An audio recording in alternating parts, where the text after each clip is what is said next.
Bonjour à tous, bienvenue sur le plateau du Grand Rendez-vous Europe 1 CNews Les Échos. Bonjour Manon Aubry. Bonjour. Vous êtes eurodéputée LFI, c'est votre grand rendez-vous ce dimanche. Actualité européenne riche avec ce cessez-le-feu inconditionnel demandé à Kiev par Emmanuel Macron et 3 chefs d'État de gouvernement européens sur place entourant Volodymyr Zelensky. Actualité forte par ailleurs avec un nouveau pape pour les 2,2 milliards de chrétiens dans le monde, Léon XIV, qui doit encore préciser les grands axes de son pontificat, tandis que la France insoumise manifeste aujourd'hui à 14 h contre l'islamophobie en France qu'elle qualifie désormais d'islamophobie d'État. On va en parler tout autant que de La Meute, ce livre d'enquête sur la France insoumise et le système Mélenchon, écrit par 2 confrères travaillant pour des journaux de gauche, Libération et Le Monde. Vous considérez Le Monde comme un journal de gauche? Et puis ce matin, nous avons une pensée toute particulière pour ce pompier volontaire, fauché, semble-t-il, délibérément à Évian-les-Bains lors d'un rodéo urbain. Les rodéos, une fabrique de barbares, a dit le ministre de l'Intérieur. Pour vous interroger ce matin, Stéphane Dupont des Échos. Bonjour Stéphane. Bonjour. Et Thomas Bonnet pour CNews. Bonjour Thomas. Vladimir Poutine propose donc ces négociations directes, sans aucune condition préalable, avec l'Ukraine à Istanbul dès jeudi. Emmanuel Macron, qui s'est rendu avec Keir Starmer, Friedrich Merz, Donald Tusk à Kiev, estime que c'est un premier mouvement, mais que ça n'est pas suffisant. La France et ses partenaires souhaitent un cessez-le-feu immédiat.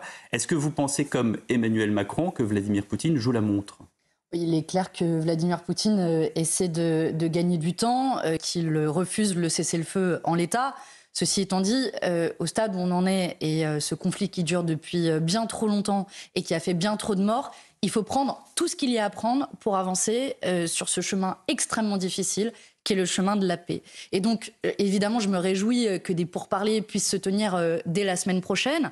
Il faut que l'Union européenne prenne toute sa place dans ces pourparlers parce que je regrette que finalement, il ait fallu attendre plus de 3 ans avant qu'une initiative diplomatique soit prise par l'Union européenne, qui honnêtement est sortie de l'histoire dans la gestion de ce conflit, qui a laissé Donald Trump aux manettes. Qui a pris les devants. Ouais. Qui a pris les devants, et pour imposer la paix aux conditions de Donald Trump, dont on sait très bien que tout ce qui l'intéressait, c'est l'accès aux minerais ukrainiens, et c'est absolument pas de faire la paix sur le continent européen.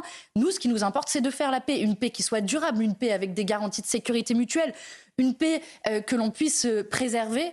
Et aujourd'hui, si on en prend ne serait-ce qu'un tout petit peu le chemin, alors il faut s'engager pleinement dans cette voie-là, sans être dupe, évidemment, des opérations de Vladimir Poutine. Stéphane Dupont. Oui, vous dites l'Europe est sortie de l'histoire, mais l'Europe, depuis 3 ans, a soutenu massivement l'Ukraine, financièrement, militairement. Elle a toujours été à ses côtés, elle n'a pas varié. Comment vous pouvez dire ça aujourd'hui ? Elle est sortie de l'histoire parce qu'elle n'a à aucun moment pris d'initiative pour trouver ce chemin de la paix. C'est une chose de soutenir l'Ukraine. Et moi-même, j'ai voté les mesures de soutien à l'Ukraine au Parlement européen. Pas de la paix, madame. Pardon ? Parce que Poutine ne voulait pas la paix. Mais quand nous disions, il y a 1 an ou 2 ans de cela, qu'il fallait prendre une initiative diplomatique, y compris à un moment où militairement, l'Ukraine était dans une position plus favorable, tout le monde pensait que la seule issue à ce conflit était une issue militaire. Et je me souviens, on se moquait de nous il y a 1 an ou 2 ans en disant « mais vous savez très bien que ce n'est pas possible ». Sauf que vous connaissez quoi d'autre comme issue à une guerre ? Il y a 2 solutions. Soit vous avez un des 2 belligérants qui écrase l'autre, et c'est évidemment ce que souhaite faire Vladimir Poutine vis-à-vis de l'Ukraine, soit vous trouvez un accord de paix. Et nous, on a considéré que plutôt qu'avoir l'Ukraine écrasée, il fallait un accord de paix, et que cet accord de paix, il fallait tenter de le négocier le plus rapidement possible, en essayant de mettre un maximum de protagonistes autour de la table, y compris des protagonistes qui ne sont pas nos meilleurs amis, mais qui jouent un rôle diplomatique. Je pense à la Chine, je pense à l'Inde, à des géants dont on sait qu'ils jouent un rôle directement ou indirectement, et avec un objectif de trouver cet accord de paix le plus rapidement possible. Donc pour vous, ce voyage des chefs d'État occidentaux, européens, c'est quoi ? C'est du folklore ? Ce voyage en train, cette rencontre avec Volodymyr Zelensky ? Non, y compris c'est une réponse à la démonstration de force qui a été faite par Vladimir Poutine un peu plus tôt cette semaine. Notamment pour le 9 mai, la victoire et les menaces qu'il y a eu Sur la place rouge, où Vladimir Poutine disait qu'il se battra contre le nazisme, la russophobie et l'antisémitisme. Voilà. Et qui repeint l'Ukraine en Asie, il revient au point de départ, dans une opération de propagande dont on sait très bien qu'il a le secret. On peut négocier avec Vladimir Poutine, on peut lui faire confiance. Est-ce que dans une guerre, vous négociez avec vos amis ? En général, vous ne négociez pas avec vos amis. Mais expliquez-moi de nouveau, quelle autre issue il existe à ce conflit, si ce n'est une guerre totale, dont on sait très bien qu'elle n'a pas d'issue. Il y a plus d'1 million de personnes engagées, de militaires engagés dans l'armée russe. Est-ce qu'on est en capacité de rivaliser sur le long terme ? Donc on prend ce qu'il y a. Si Vladimir Poutine dit on va négocier à Istanbul, allons négocier à Istanbul. C'est lui qui a la main. Oui, il faut aller négocier. Après, les conditions avec lesquelles on doit établir un accord de paix, c'est évidemment à l'Ukraine et à la Russie de discuter et de trouver un chemin commun. Et j'observe que Volodymyr Zelensky a aussi évolué dans ce sens et lui aussi essaie de trouver ce chemin, qui est un chemin sinueux, je vous l'accorde, mais qui est le seul chemin que l'on peut trouver de nouveau. Et la diplomatie, là aussi, sera seule la solution. Ce que dit Emmanuel Macron, c'est qu'il faut cesser les combats d'abord. Il faut qu'il y ait une trêve et de l'arrêt des combats. Et ce dont, apparemment, Vladimir Poutine ne veut pas. Il pose problème, quand même. Je suis d'accord avec vous qu'on discute dans de meilleures conditions si on n'est pas en train de se massacrer respectivement. Après... C'est la première discussion, en réalité, qu'il va y avoir directement entre l'Ukraine et la Russie depuis le début de ce conflit.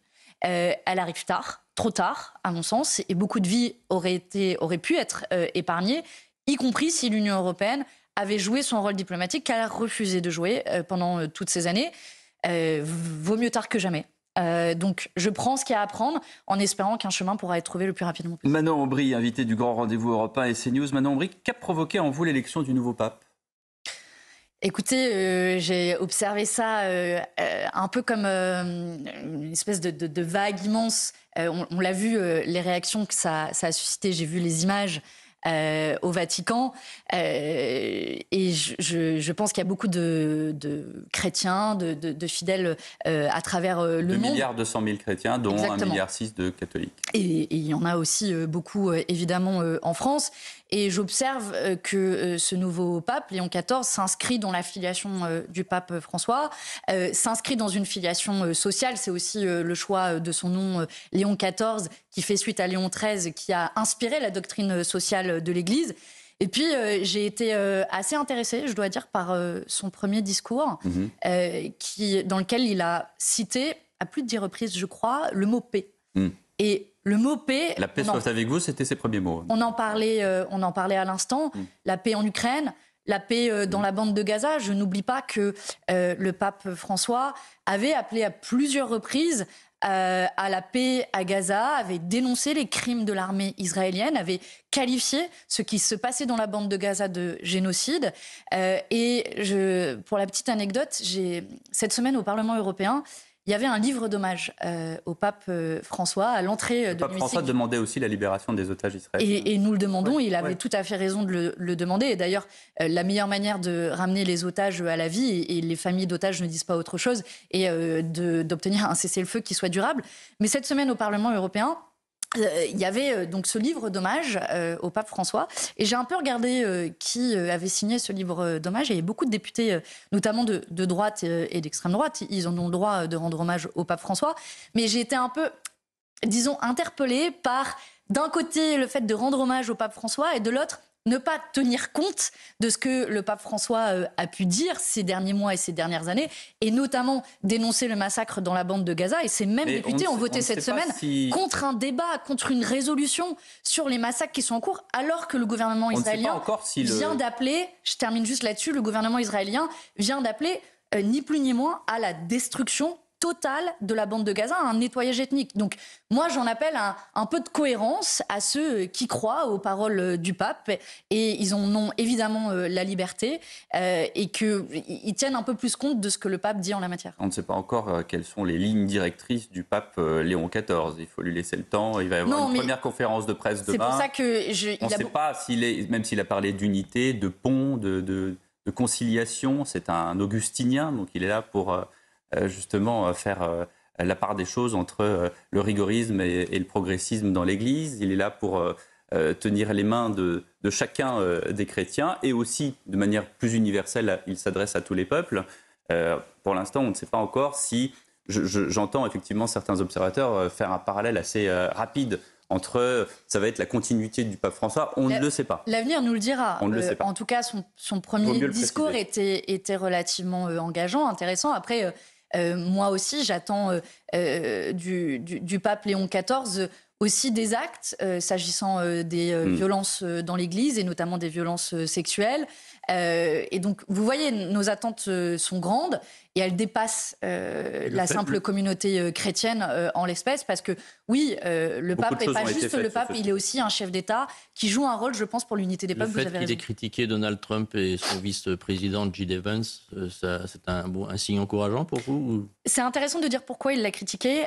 Il reprenait en l'occurrence J.D. Vance qui utilisait la chrétienté pour hiérarchiser l'amour, en disant que finalement il y aurait des peuples supérieurs à d'autres. Et ça nous rappelle à certains principes religieux, qui est de considérer son prochain de manière égale et équitable. Et je pense que c'est un principe qu'il est bien de rappeler à l'administration de Donald Trump, qu'il est bien de rappeler aussi à l'extrême droite de par le monde. Thomas Bonnet. Il ne disait pas vraiment, J.D. Vance, qu'il y avait des peuples supérieurs à d'autres. Il disait qu'on aime d'abord sa famille, ses amis, puis ensuite les autres. Sur la question migratoire, est-ce que vous pensez qu'il faut absolument calquer une vision politique à celle du pape, qui est simplement une valeur chrétienne?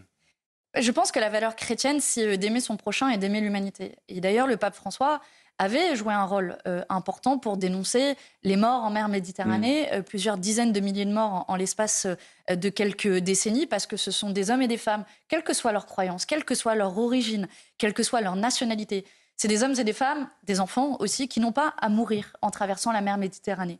Le pape François ne disait rien d'autre, et je pense que la réponse du pape désormais Léon XIV à J.D. Vance s'inscrit dans cette continuité, de rappeler que le rôle, la responsabilité d'un croyant, et je crois que c'est aussi un principe partagé par toutes les religions, le rôle d'un croyant, c'est précisément d'aimer et d'aider son prochain.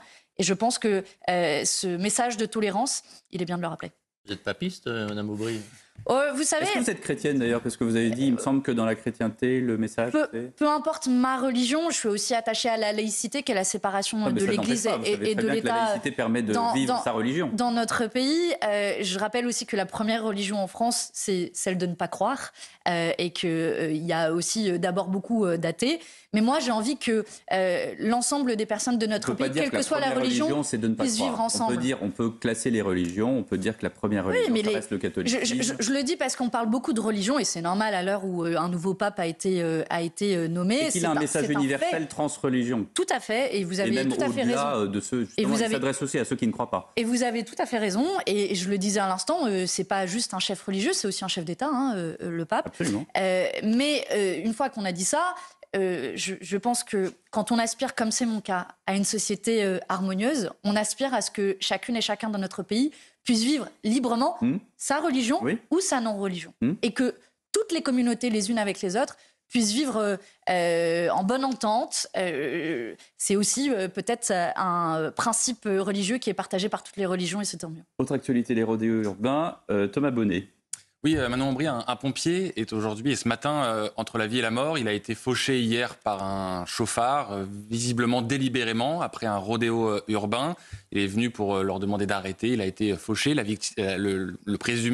L'auteur présumé est parti, puis est revenu à cracher sur la victime avant de prendre la fuite à nouveau. Il a été interpellé depuis. Que vous inspire ce drame? Est-ce que c'est un fait divers ou un fait de société à vos yeux? D'abord, je voudrais commencer par adresser toutes mes pensées à ce pompier qui, à l'heure où on se parle, est en train encore de lutter pour la vie.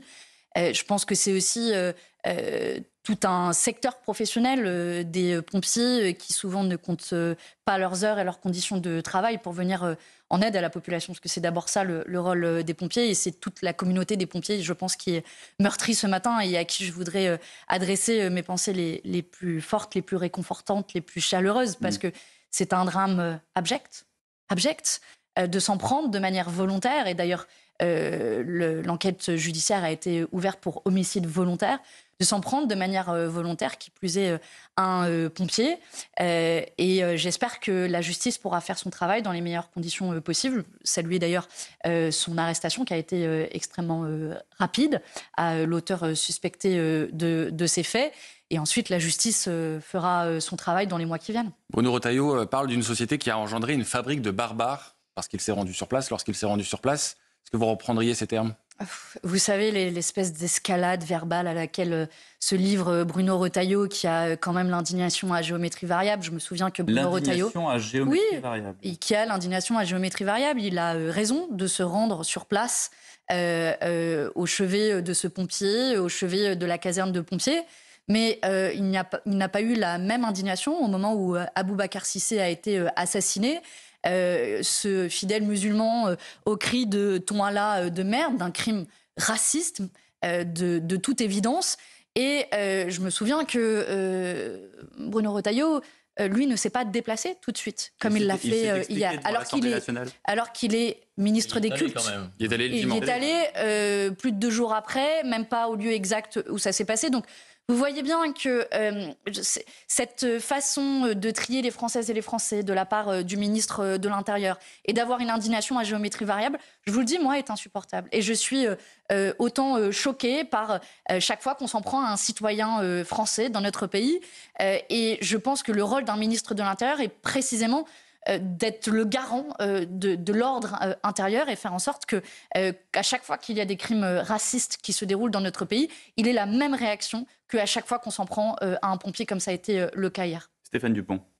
Oui, vous disiez la fabrique de barbares. Pour vous, c'est juste une forme d'exagération verbale, ou est-ce qu'il cherche, comme le disait Thomas, à mettre en lumière un phénomène de société ? Écoutez, c'est de la communication politique dans le cadre d'une forme de concours Lépide auquel Bruno Retailleau se livre avec Laurent Wauquiez, on doit le dire, dans le cadre de leur congrès. Et donc chaque semaine, nous avons droit aux nouvelles folies. Un jour, c'est une commission d'enquête contre ces méchants insoumis de la part de Laurent Wauquiez. Le jour d'après, Bruno Retailleau va utiliser des mots de plus en plus forts. Bon, moi, ça m'intéresse pas. C'est aussi parce que chaque semaine, il y a des drames toujours plus terribles qui se déroulent en France maintenant. Oui, mais il est ministre de l'Intérieur. Donc ce qu'on veut, c'est pas de la communication. Ce qu'on veut, c'est des actes. Il fait quoi pour assurer la sécurité des Françaises et des Français, notamment face à la montée de l'islamophobie dans notre pays? Il n'a pas de résultat, Bruno Retailleau, selon vous? Je ne sais pas, je vous pose la question. Est-ce que pour moi, son résultat, à l'heure où on se parle, de Bruno Retailleau, c'est de faire monter le niveau de tension dans notre société en mettant des cibles sur un certain nombre de concitoyens français quand il dit « abat le voile », quand il parle des Français de papier, quand il parle de régression vers les origines ethniques. Voilà aujourd'hui la vraie identité politique de Bruno Retailleau, qui est une copie conforme du Rassemblement national et qui aujourd'hui ne contribue pas à l'apaisement dans notre société qui en a besoin. Mais les chiffres de Beauvau ont été publiés, les chiffres de l'INSEE, la délinquance est en baisse. Donc il y a à la fois une continuité du ministère de M. Darmanin et de M. Retailleau. Faut savoir, on parle d'ensauvagement de la société ou alors la délinquance est en baisse. Vous voyez, il y a même un paradoxe dans la manière dont Bruno Retailleau va instrumentaliser un certain nombre de faits de société et ensuite il dit « Regardez, j'ai des résultats formidables, la délinquance baisse ». Si la délinquance baisse, c'est tant mieux. C'est peut-être parce qu'il faut faire encore plus, Manon Bril. C'est tant mieux. Mais dans ce cas-là, vous ne parlez pas d'ensauvagement de la société, de société de barbares. On peut toujours faire mieux, y compris dans la lutte contre la délinquance. Mais en alertant. Et quand M. Darmanin dit qu'il n'y a plus d'endroits safe en France et 70% des Français sont d'accord avec lui, dont 59% des insoumis, qu'est-ce que vous répondez à ça? Écoutez, qu'est-ce que ça veut dire ne plus avoir d'endroits safe? Je vous donne un exemple. Il y a beaucoup d'hommes sur ce plateau. Je suis une femme qui... Pardonnez-nous pour ça s'est trouvé comme ça. Vous y êtes pour rien. Voilà, merci de le reconnaître. Je fais part de témoignages qui va parler à la moitié de la population française qui nous écoute, mais peut-être pas à tous, que sont les violences sexistes et sexuelles. Oui, les violences sexistes et sexuelles sont à chaque coin de la rue dans notre société. Est-ce que le gouvernement a mis les 4 milliards d'euros sur la table pour lutter contre les violences sexistes et sexuelles comme les associations féministes le demandent? La réponse est non. Est-ce que le gouvernement fait en sorte de changer la définition du viol pour inclure la notion de consentement, alors que seulement 1% des viols dans notre pays sont condamnés. Est-ce que le gouvernement ne fait rien là-dessus? Est-ce que, par exemple, Aurore Berger, je vous ai donné un exemple très précis, qui est chargée de cela, ne fait rien justement? Où sont les moyens? Où sont les moyens pour lutter contre les violences sexistes et sexuelles? Est-ce que vous adressez à la ministre Berger? Oui, je m'adresse à la ministre Berger. Si vous voulez agir contre la délinquance, vous avez un exemple très précis. C'est une question de moyens? C'est non seulement une question de moyens. Je vous donne un exemple très concret sur la question des moyens. Quand vous avez des femmes qui portent plainte dans un commissariat et dont la plainte, déjà, vivent souvent un parcours traumatique parce qu'on va leur demander si elles avaient bu, on va leur demander comment elles étaient habillées. Vous imaginez la victimisation secondaire que cela représente. Et d'ailleurs, la Cour européenne... C'est à chaque fois, ça m'a D'ailleurs, trop souvent. Et la Cour européenne des droits de l'homme a condamné la France pour victimisation secondaire. Premier défi. Donc, il y a un enjeu, c'est de former les forces de l'ordre, former le système judiciaire. Il y a un deuxième enjeu. Rapidement. Combien de femmes ont été tuées, assassinées par leur conjoint ou ex-conjoint alors qu'elles avaient porté plainte? Il y a seulement 40% des femmes qui portent plainte qui ont accès à un centre d'hébergement d'urgence. Là aussi, il faut des moyens. Vous voyez des exemples très précis. Vous savez qu'on avance sur ce sujet. Si le gouvernement... Et on aura l'occasion d'en parler. On n'avance pas. Le nombre de féminicides est toujours aussi important dans notre pays. Les violences sexistes et sexuelles sont toujours aussi importantes. Il y a toujours autant de viols. Toutes les 7 minutes, il y a un viol dans notre pays. Imaginez le nombre de viols qui seront déroulés juste le temps de cette émission. On en parle dans un instant, dans cette même émission avec Manon Aubry. À tout de suite. Toujours avec Manon Aubry, l'eurodéputée LFI, dans le grand rendez-vous ce dimanche. On en parlait il y a quelques minutes. Manon Aubry, l'assassin présumé d'Aboubacar Cissé, a été écroué, mis en examen par le tribunal de Nîmes pour assassinat à raison de la race ou de la religion. La famille de la victime réclame une requalification en assassinat terroriste, mais le PNAT, pour l'instant, ne retient pas cet élément. Le procureur parle d'un contexte isolé, sans revendication idéologique. Depuis cet assassinat, le 25 avril dernier, un mot revient: islamophobie.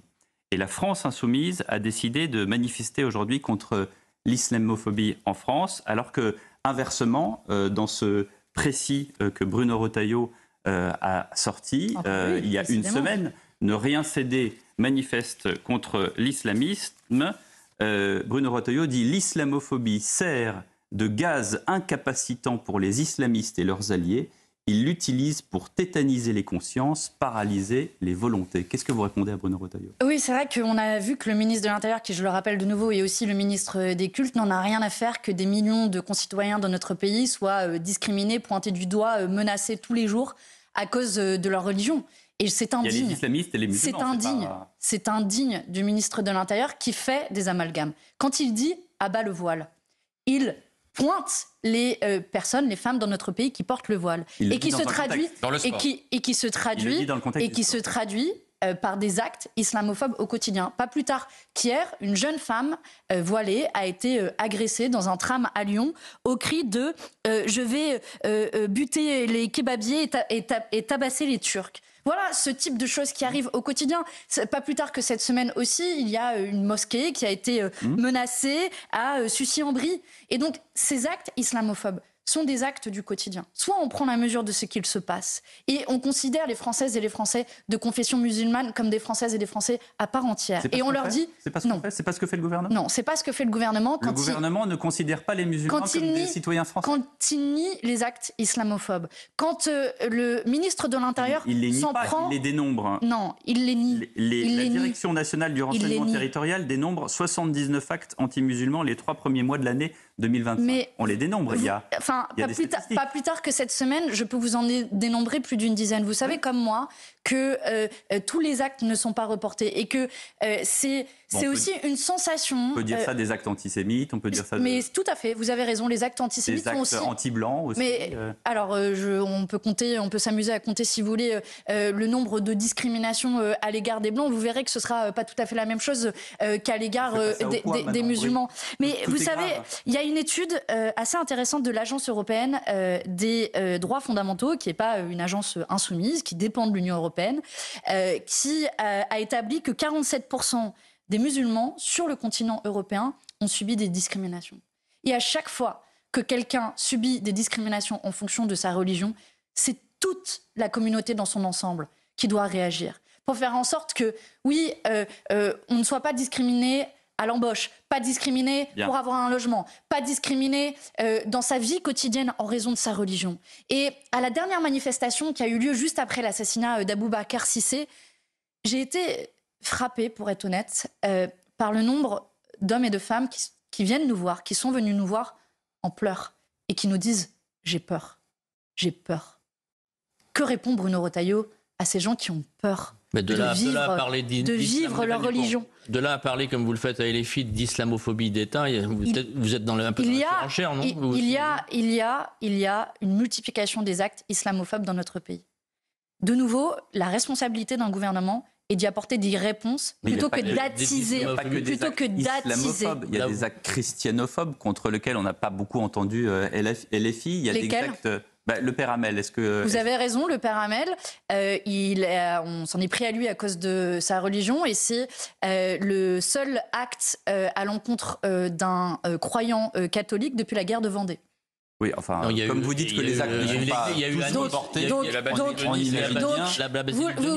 voyez bien, mais de la même manière, je vous dirais la même chose. À chaque fois qu'une personne de notre pays est la cible de discrimination, est la cible de menaces ou d'insultes, à chaque fois que ça se passera, vous me trouverez du côté de celles et ceux... Est-ce que je retrouverai la France insoumise dans son entier? Vous nous trouverez, parce que, vous voyez, nous luttons contre toutes les formes de racisme. Nous n'avons pas la lutte contre le racisme à géométrie variable. Oui, l'antisémitisme aussi. Et pourquoi ne pas avoir manifesté après? Mais vous le savez très bien parce que...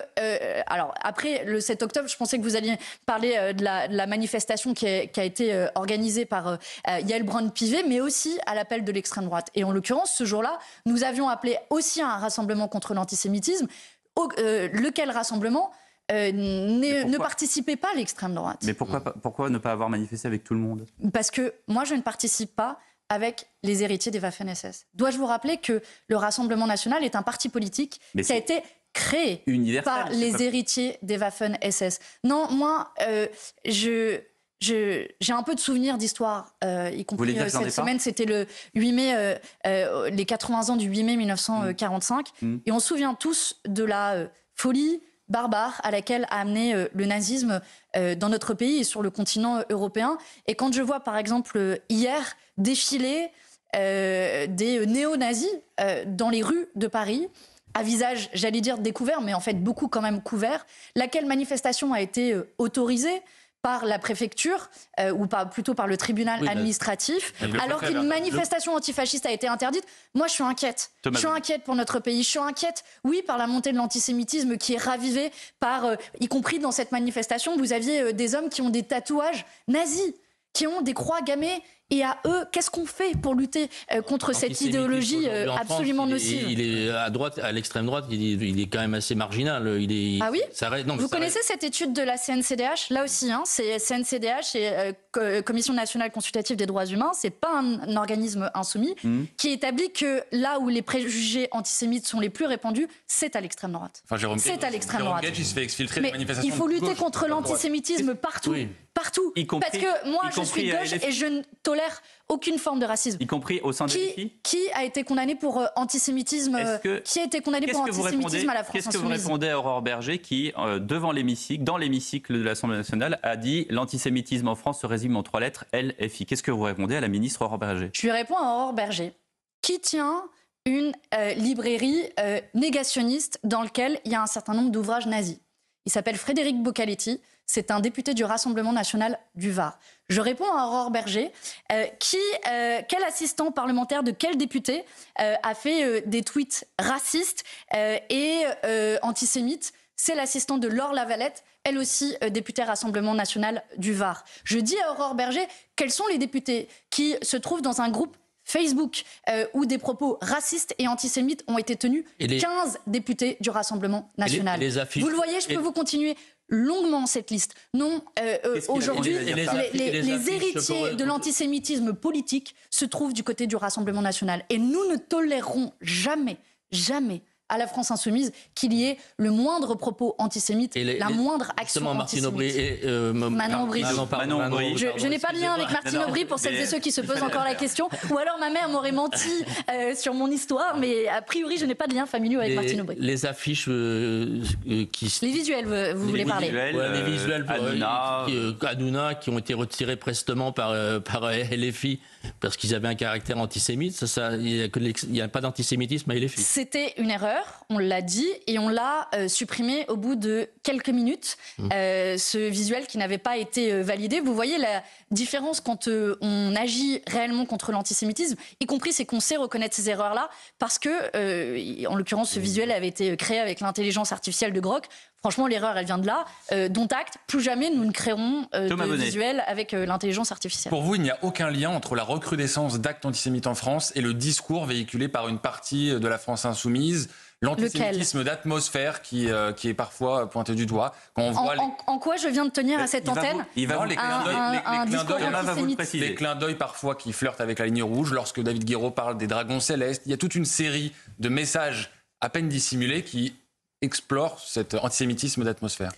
Écoutez, c'est pas la première fois que je viens à votre antenne et je vous mets au défi de trouver le moindre de mes propos qui flirtent avec la ligne rouge, tout ce que vous voulez. On parle pas de vous, on parle d'LFI. Non, mais déjà, ici, à ce plateau, je représente la France insoumise. Donc je vous mets au défi de trouver le moindre de mes propos qui flirterait de près ou de loin avec l'antisémitisme. L'antisémitisme, c'est un délit dans notre pays, un délit extrêmement grave pour lequel vous pouvez être condamné. Si vous pensez qu'il y a des antisémites à la France insoumise, alors portez plainte et on verra si les tribunaux nous condamnent.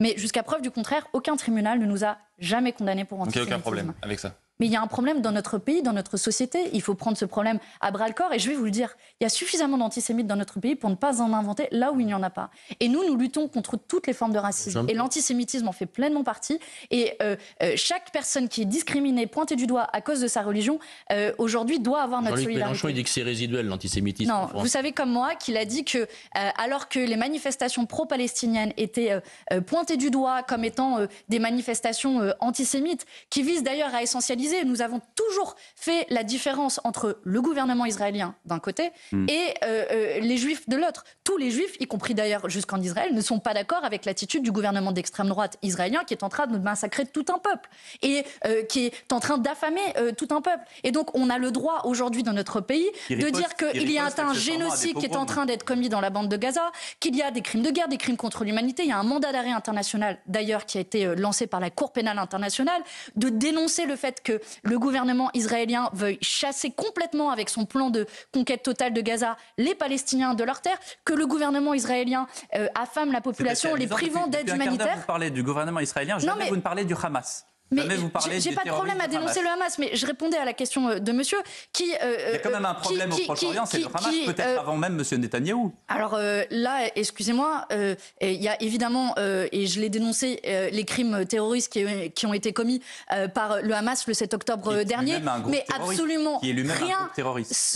On n'a jamais demandé la déclassification de ce groupe au niveau européen. Le débat...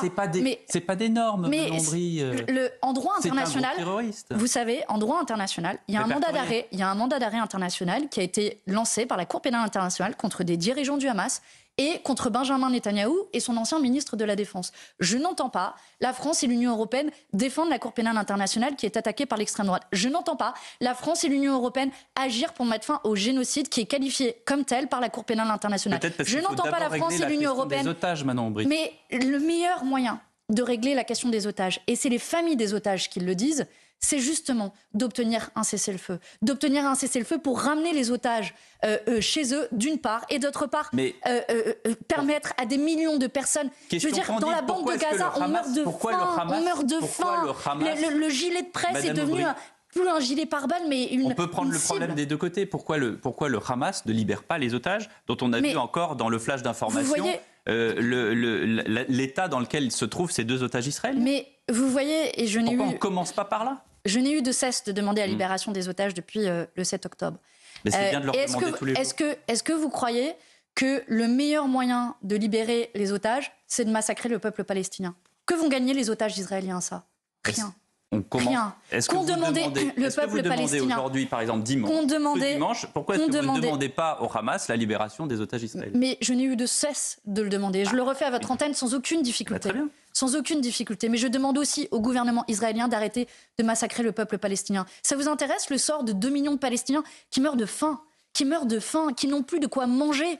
Je veux dire, qui se font massacrer, qui au milieu des ruines, des décombres. Vous avez des enfants qui sont la cible. Il n'y a jamais eu autant d'enfants morts dans un conflit international. Vous avez en tout plus de 50 000 personnes qui sont mortes, au moins, depuis le début de cette guerre. Que fait la France ? Que fait l'Union européenne ? Vous en avez d'autres ? Vous en avez d'autres? Ce sont les chiffres du Hamas. D'après les ONG, ils sont probablement sous-estimés. Parce que quand vous avez un territoire qui est pilonné du matin au soir par des bombes, quand vous avez un territoire qui n'a plus d'eau, qui n'a plus de nourriture, alors oui, les conséquences pour la population sont dramatiques. Et vous voyez, on parlait d'humanité un peu plus tôt dans cette émission. Une des raisons pour lesquelles, d'ailleurs, certainement, le pape François appelait à la paix dans la bande de Gaza, eh bien, c'est notre humanité qui est en question dans la bande de Gaza. Et moi, je regrette que... aussi bien le peuple palestinien que le peuple israélien. Vous voyez, là aussi, je n'ai pas d'indignation à géométrie variable. Et le meilleur moyen de préserver la paix, à la fois pour les Palestiniens et pour les Israéliens, et d'avoir la reconnaissance de 2 États indépendants dans les frontières de 1967. Il faut délivrer les Palestiniens du Hamas. Et pour ça, il faut notamment que la France reconnaisse l'État de Palestine. Et il faut elle refuse toujours le faire. Le président de la République l'a évoqué. Qui est sous l'emprise du Hamas, qui est sous l'emprise des terroristes. Et donc, il faut massacrer 2 millions de personnes, c'est ça? C'est ça que vous justifiez? Pas du tout. Je suis en train de dire qu'il faut délivrer la Palestine d'un mouvement terroriste qui porte le joug sur la population entière. Si la Palestine avait un État libre et indépendant, ils organiseraient la vie démocratique de cet État. Et dans l'organisation de la vie démocratique de cet État, ils se choisiraient leurs représentants. Mais l'enjeu, c'est d'abord de ramener la paix. L'enjeu, c'est de sauver des vies. Quand vous avez tous les jours des personnes qui meurent dans la bande de Gaza, quand vos confrères journalistes, vous trouvez ça normal en tant que journaliste que vous n'ayez pas accès à ce territoire de guerre? C'est le seul territoire de guerre dans le monde dans lequel non seulement les journalistes internationaux n'ont pas accès, mais les journalistes locaux sont pris pour cible. Quand le gilet pare-balles presse devient une cible. Donc oui, il faut ramener la paix, et pour ça, il faut que la France joue son rôle, cesse son accord d'association avec Israël, cesse d'envoyer des armes et reconnaisse l'État de Palestine. Dans un instant, on va parler de l'Algérie et aussi du livre « La Meute » avec Manon Aubry. A tout de suite sur Europe 1 et CNews. Toujours sur le plateau du grand rendez-vous Europe 1 CNews Les Échos avec l'eurodéputée insoumise Manon Aubry. Avant de parler de ce livre dont tout le monde parle, et on va en parler avec vous, vous êtes cité 2 fois, je crois, page 309 et je vais retrouver mes notes, page 129. Vous le connaissez Manon par cœur. Aubry. Bah non, mais on l'a lu, vous voyez, on se documente. Oui. On fait pas juste de l'esbrouf. Une question rapide, et je vous demanderai une réponse rapide parce qu'il y a des sujets économiques qu'on voudrait aborder également avec vous. Sur ce vote, cette résolution adoptée à l'Assemblée mardi dernier pour demander à l'Algérie la libération de Boualem Sansal. Pourquoi est-ce que les députés LFI ont voté contre ? Nous avons voté contre parce que ce texte ne se borne pas à demander simplement la libération de Boualem Sansal comme nous l'avions proposé. Ouais. Il va beaucoup plus loin, et notamment en remettant en question l'accord entre l'Union européenne et l'Algérie dans un objectif de Bruno Retailleau, toujours lui, de faire monter le niveau de tension avec l'Algérie, dont on voit très bien les résultats. C'est-à-dire que ça ne conduit pas à la libération de Boualem Sansal. Et on sait que le meilleur moyen d'obtenir sa libération, c'est des échanges diplomatiques. Et ce texte ne participe pas à cela. C'est la raison diplomatique pour l'instant. Justement, il faut qu'il y ait des échanges diplomatiques. Il y en a eu. Monsieur Barrot est allé voir. Monsieur Barrot y est allé, mais dans un contexte de tension, comme vous le savez. Et le président de la République, d'ailleurs, ne disait pas autre chose que c'est la diplomatie qui sera le meilleur outil pour faire revenir et libérer Boualem Sansal. Et c'est la raison pour laquelle nous avons... le seul parti de gauche à avoir voté contre. Les autres se sont abstenus ou ont voté pour. Je crois qu'il y a eu quelques députés qui ont voté contre ou qui se sont abstenus à gauche. Vous étiez abstenus au Parlement européen sur la même résolution. C'était pas tout à fait le même texte, mais l'objectif est le même. C'est de dire que nous voulons la libération de Boualem Sansal et que le meilleur moyen d'obtenir la libération de Boualem Sansal, ce sont les canaux diplomatiques plutôt que la montée des tensions. C'est la raison pour laquelle nous avons déposé un amendement. Le ministre de l'Intérieur, qui par ailleurs, je rappelle, dans le ministre de l'Intérieur, il y a intérieur. C'est pas tout à fait la même chose qu'affaires étrangères. Vous l'accorderez qu'il est responsable des sujets migratoires, donc il y a des relations avec l'Algérie. Oui, mais sauf que on refuse 14 fois de prendre un je pense que le ministre des Affaires étrangères devrait être davantage celui qui a la manœuvre dans l'activation des canaux diplomatiques, et j'observe qu'ils ne sont pas tous d'accord au gouvernement sur la stratégie à adopter. Tiens, toi tu fais ça, toi tu fais ça. J'ai pas l'impression. Quand un pays refuse 14 fois de reprendre un ressortissant qui ensuite commet un attentat, est-ce que c'est pas l'Algérie qui est responsable du fait qu'il n'y ait plus de dialogue aujourd'hui entre les 2 pays? C'est bien la preuve qu'il y a un niveau de tension et qu'il faut reprendre un dialogue diplomatique. Précisément. Maintenant, il s'attaque à Kamel Daoud, un autre écrivain. Oui, vous avez raison. Vous dites que c'est la France qui fait monter les tensions, mais est-ce que vous ne pensez pas que du côté de l'Algérie, on fait aussi monter les tensions? Alors, je sépare 2 choses. Dans le cas de Kamel Daoud, il y a probablement, certainement, une intention du gouvernement algérien de s'en prendre à Kamel Daoud en tant qu'écrivain. Ensuite, il y a l'affaire de fond où Kamel Daoud, y compris il y a une enquête judiciaire en France, est accusé d'avoir plagié une histoire d'une des patientes plainte de sa femme qui est psychiatre pour son livre. C'est pour ça que je sépare deux choses s'agissant de Kamel Daoud pour être très précise. Mais oui, moi je vais pas défendre ici le gouvernement algérien. Je pense pas que ce soit un gouvernement qui défende très bien l'état de droit et les droits fondamentaux. Ensuite, il y a un principe pragmatique vis-à-vis de la France qui doit être la stratégie à adopter pour justement pacifier les relations avec l'Algérie. Je pense aussi aux 4 millions de Franco-Algériens qui se trouvent dans notre pays et qui se retrouvent un peu en quelque sorte otages de cette montée des tensions et qui se sentent probablement pleinement français, pleinement algérien. Ça fonctionne pas, puisqu'il y a des discussions, il y en a depuis des lustres avec l'Algérie, ça débouche sur aucun résultat. Vous voyez bien que la situation, vous voyez très bien que la situation s'est envenimée ces derniers mois.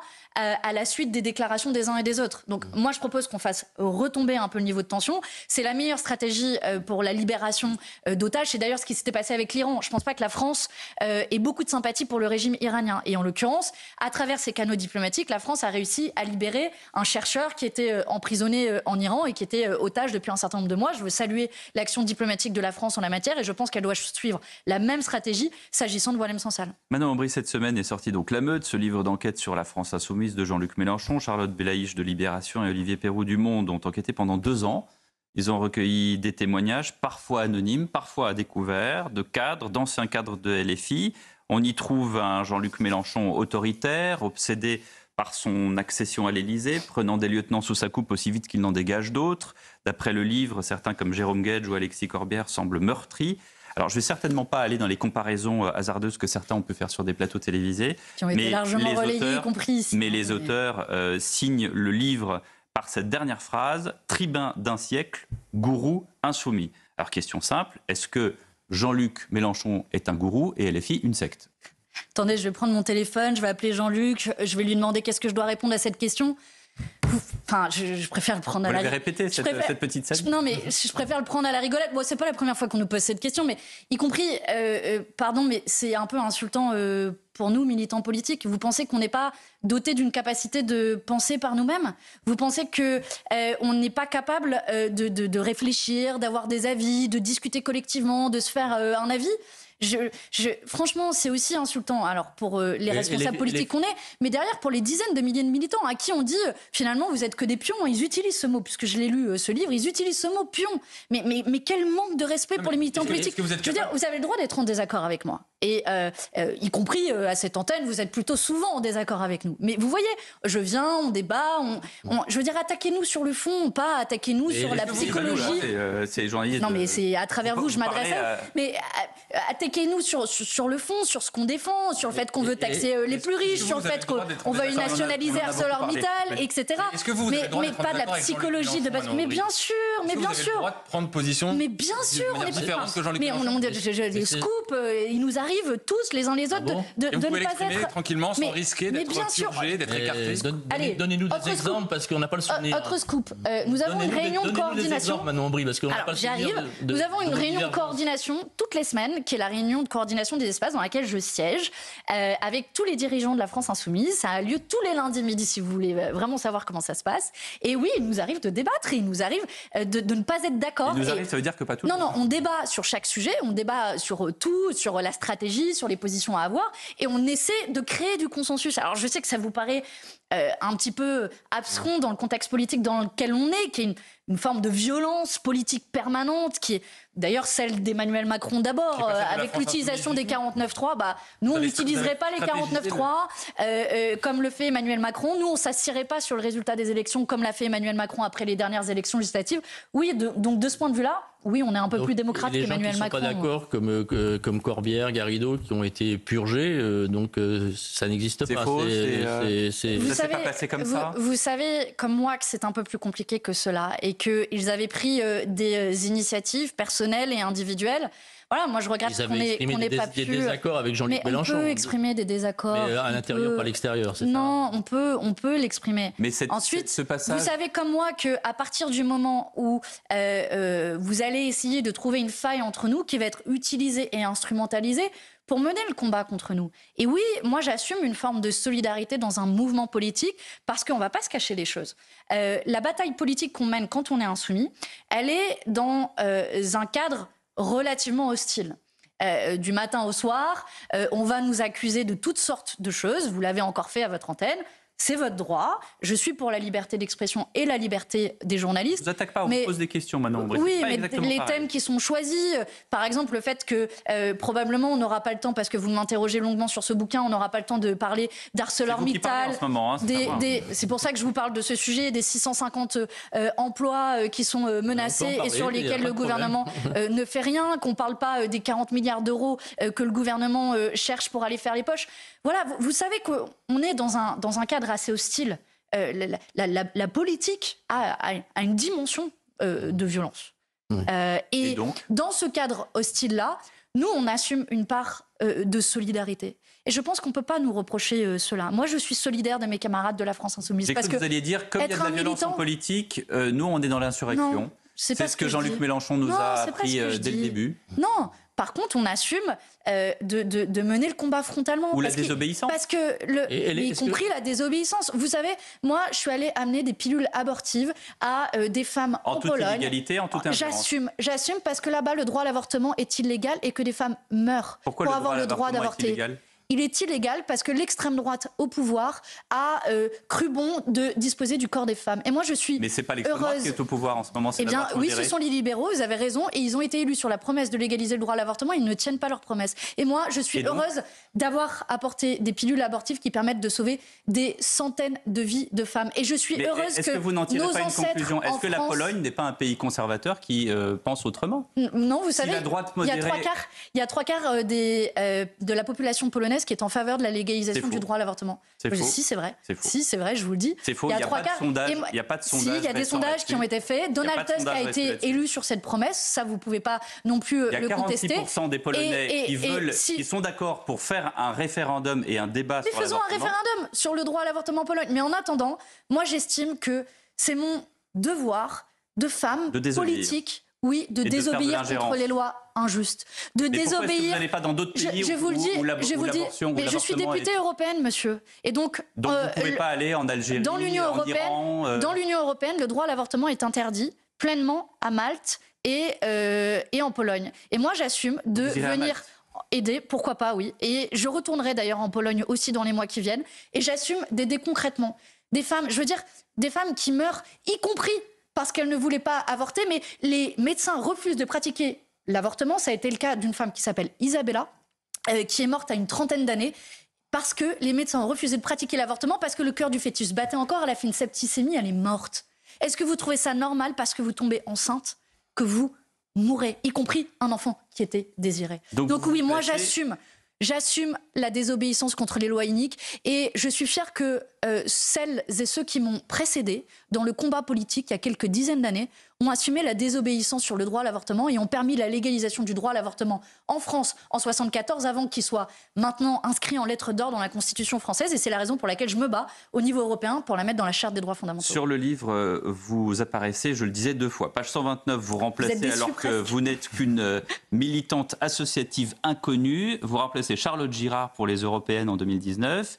Un ancien témoigne à votre égard. Manon Aubry persiste à croire que LFI est le pire des mouvements à l'exception de tous les autres. Donc ça, c'est une référence bien sûr à Churchill. Quand vous lisez ça, qu'est-ce qui se passe? Vous tombez de votre chaise, vous dites qu'est-ce qui a pu dire ça? Je sais très bien qui a pu dire ça, il ne se mouille pas parce qu'il est anonyme. Ça me fait rire, vous voyez, c'est un tel qui a dit que j'aurais dit... Enfin, c'est une bonne illustration des méthodes du bouquin et qui sont absolument pas... Enfin voilà, c'est une collection d'une forme de ragot, parfois c'est de la psychologisation... Bon, voilà, moi je suis pour la liberté de la presse, la liberté des journalistes, ils peuvent écrire ce qu'ils veulent. Mais par ailleurs, ça ne dit rien du combat politique qui est le nôtre, de la France Insoumise qui a permis à la gauche de tenir debout, qui a quand même fait 22% à la dernière élection présidentielle. Justement, est-ce que la France Insoumise, ça existe en dehors de Jean-Luc Mélenchon? Bah oui, la preuve, vous m'avez invité ce matin. J'étais la tête de liste aux dernières élections européennes. Jean-Luc Mélenchon a fait émerger une génération dont je fais partie de trentenaires qui aujourd'hui assument des responsabilités politiques. Je suis présidente de groupe au Parlement européen. J'ai été la plus jeune présidente de groupe de l'histoire. Ma collègue Mathilde Panot est présidente de groupe à l'Assemblée nationale. Vous voyez, il y a plein de jeunes femmes en responsabilité. Vous allez représenter LFI en 2027. C'est pas à l'ordre du jour. Vous allez demander la permission à Jean-Luc Mélenchon? C'est pas à l'ordre du jour. Ce sera toujours le même en 2027. Je vois pas pourquoi on se priverait de quelqu'un qui a fait 22% à l'élection présidentielle, qui a permis à la gauche de tenir debout, qui a permis la création de la NUPES puis du nouveau Front Populaire, et qui a, je le vois en tant que députée européenne, permis de construire un espoir à la gauche en Europe pour se dire qu'on n'est pas condamné au racisme, on n'est pas condamné à l'inégalité de richesse, on n'est pas condamné à ce que le gouvernement passe en force sur à peu près tout. Voilà, un peu de souffle, un peu d'espoir. Voilà, je vois qu'on doit finir. On va se laisser avec de l'espoir et de la bonne humeur. Je veux dire aux gens, les mauvais jours finiront. Il fait beau. Rendez-vous dans la manifestation contre l'islamophobie, 14h à Bastille. Aujourd'hui, contre les licenciements d'ArcelorMittal, mardi à 10h. Vous voyez, ça, c'est ça qui me fait me lever le matin. C'est le combat politique. Et ce combat-là, je vais le continuer. J'espère qu'on sera le plus nombreux et nombreux. Merci Manon Aubry d'avoir été l'invité du Grand Rendez-vous. Très bon dimanche sur CNews et sur Europe 1.